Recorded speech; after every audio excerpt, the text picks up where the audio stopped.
Welcome to Digital Shop Talk. I'm Alex Porter. After two episodes gone. You must have missed me, but I'm back, and we've got Mr. Josh Allen. Yes, we kind of miss you. Lucia Navarre stepped in last week. Andrew and Michael Gelman a couple weeks ago.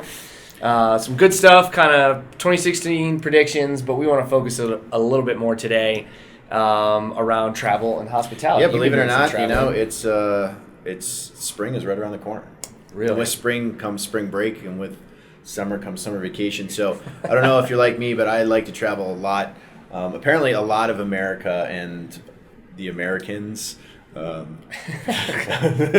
to travel as well. And as travel and digital marketing go hand in hand, but it might be one of the more complicated paths to conversion that we see in the marketing ecosystem these days. We work with a lot of great clients in this space. Big shout out to Location3 Resorts in San Antonio. If you've never been and you like infinity pools and relaxation and golf and great food, you should check it out. Texas Hill Country, very nice. But there's a lot of great research around travel and the amount of time that people invest in their travel. Well, and even up front too, like one of the stats that Google, I think it was Google's recent study in their Think Insights, it's something like 17% of Americans think about where they're going to go on a vacation like once a day. Like they're at work thinking about where they can go on their next vacation. We have some people in these walls who probably do the same, myself included, from time to time. But I think the other piece is kind of genuine trends for the travel industry that a recent travel marketing report came out essentially saying that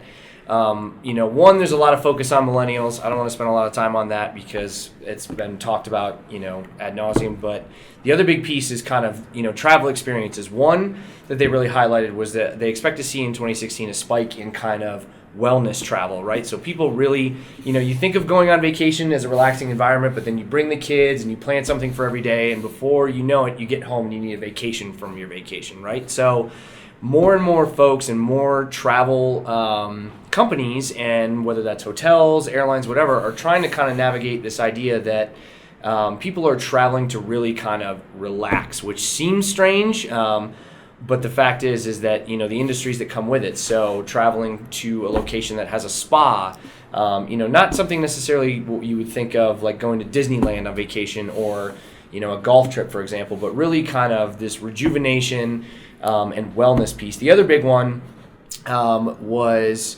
experience and adventure travel. So not just going to a spot where you can sit on the beach for a week, but more and more people are really, it's kind of the opposite of the relaxing wellness piece. It's building these kind of bigger, larger experiences. And so when it comes to whether, being a hotel chain or an airline or a destination resort, if you will, these companies need to start thinking a lot more about the overall experience, not just getting that user during the research phase, captivating them with good prices for hotel rooms or flights and hoping that they book with you. But once they book with you, what is the added value? Because a lot of travelers are looking at that when making their decision. So outside of just looking for hotels and looking for flights and where to go next, I think a big thing is really the focus on how these companies can take away some of the real estate and the revenue from OTAs who kind of seamlessly do a lot of this already by virtue of their business model and their web properties. How do the hotels counteract that? How do the airlines counteract that? So something we'll be looking forward to. Yeah, absolutely. So we are back. I just spent a lot of time talking about what's happening in travel here. If you're a brand marketer, how are you capturing these consumers? Yeah, so what are we breaking out of the toolkit? So to your point, other than Legos. Yeah. To your point, this is a long, involved process, and people are thinking about it constantly. So I think the key in 2016 for your digital marketing plans, there's a couple keys. One is how are you measuring and how are you treating mobile traffic? Check your Google Analytics. I'll bet you $5 that mobile outpaces desktop. And also mobile performance, if you look at last click in Google Analytics, is terrible. So you're thinking to yourself, oh man, mobile is failing. No, it's not. People are researching your brand. They're doing a lot of research when they're stuck on the train coming back from business travel about what beach am I going to go to next, right? How are you going to be able to be there at the right moment, at the right time, and with the right message? You've got to have great, amazing integration. And I think a lot of it comes down to the content. If they're looking at a spa, if they're looking for adventure, if they are a business traveler that says, hey, I'm going to be in San Antonio, why don't I make this pleasurable as well? You know, we're Don't a just work send hard, me to a booking engine, right? right? Yeah. Well, we're a work hard, play hard agency, right? Yeah, So we absolutely. like to take advantage of opportunities to do these kind of things, and the content that I'm able to get from different sources. So next thing I know, LaCantera also has golf. Well, that's cool. I like golf.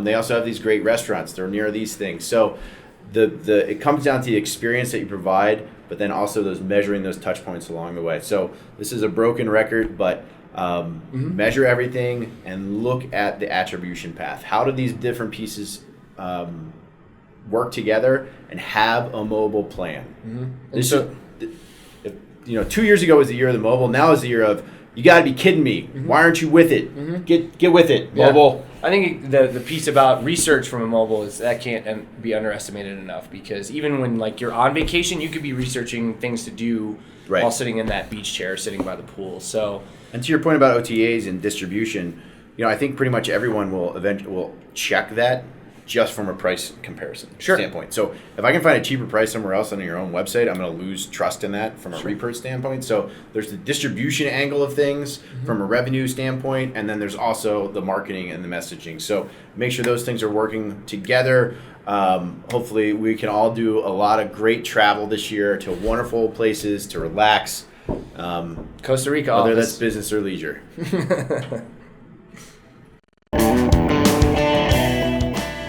Upvotes. So let's keep with the travel theme.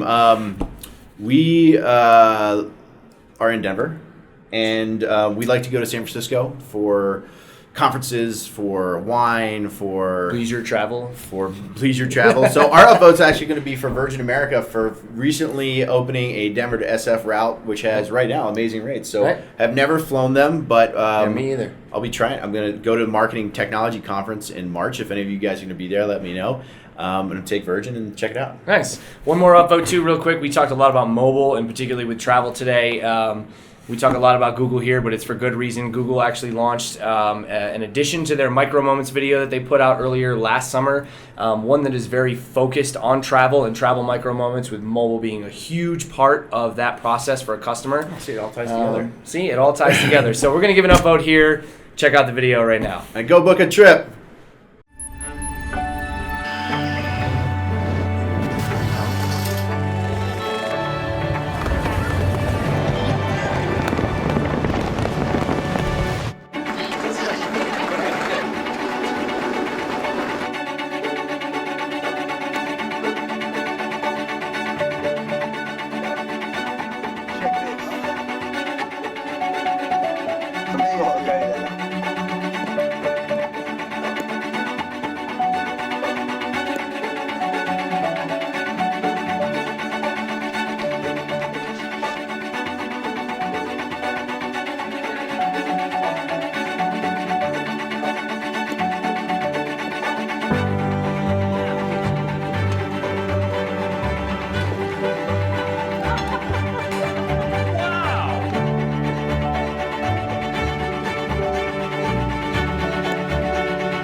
Well, goodbye from Josh and Alex. As you see, we've taken our own advice and are having a great time. See you somewhere. See you next time.